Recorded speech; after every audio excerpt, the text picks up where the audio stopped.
तो जय जगन्नाथ सांग मैंने मुझे तो मोर गोटे कलकल ब्लॉग को आपको स्वागत देते। तो आज थी शनिवार तो मो मुंडे होता अधिक बाल सरी माने चुट्टी।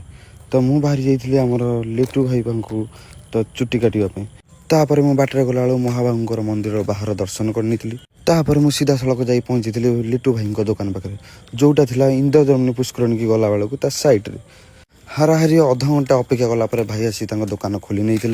तो मुझे लिटू भाई पाखक मुझे हाराहारी 4 ରୁ 5 वर्ष है चुट्टी काटा आसी। भाई काली पूजा को दुकान लुकटा पूरा चेंज कर देते। तापर मु चुट्टा को चेंज कर साइज कर देते कारण मुझे रोमियोटे ना कम से कम 3 घंटा अपेक्षा कलापर मुझे चुट्टी काटा बस पड़ी। भाई किसी समय पर मोर चुट्टी काटा सरी जाता। भाई परिश्रम फल दे मुझे आम घर को बाहरी पड़ी। सीधा सड़क घर को जाकि भार्गवी नदी की स्नान करने चली जाइली।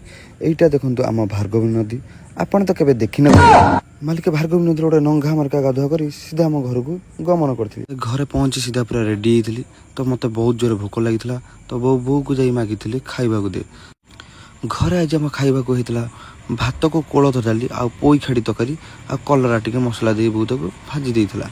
तो खाइबा तो नंगा ड्रेस थिला। तापर भाई मुझे घंटे 2 घंटा रेस्ट करी बाहरी पड़ी मोर काली जो कामटा पेंडिंग था माने सिम टाक रिएक्टिव कर। तो मुझे सीधा सड़क बाहरी पड़ी चंदनपुर। तो मुझे सीधा सड़क जा पहुँची जियो डिजिटाल रे। तो भाई भितर थी मुझे डाकी तो मो सिम हो पार नहीं पचारि। तो सी कल लगे कस्टमर केयर तापर कस्टमर केयर कन्फर्म होगा मोर सिम रिएक्टिव कम सी भाई आरंभ कर देते। किसी समय अपेक्षा कलापर भाई मोर सिमटा रिएक्टिव होता। तापर मोर बजार किसी काम न सीधा सड़क बाहरी पड़ी घर को। भाई वीडियोटी भल लगी लाइक करेंगे शेयर करेंगे एंड कमेंट करेंगे। तुम रही बाय बाय देखा नेक्स्ट ब्लॉग।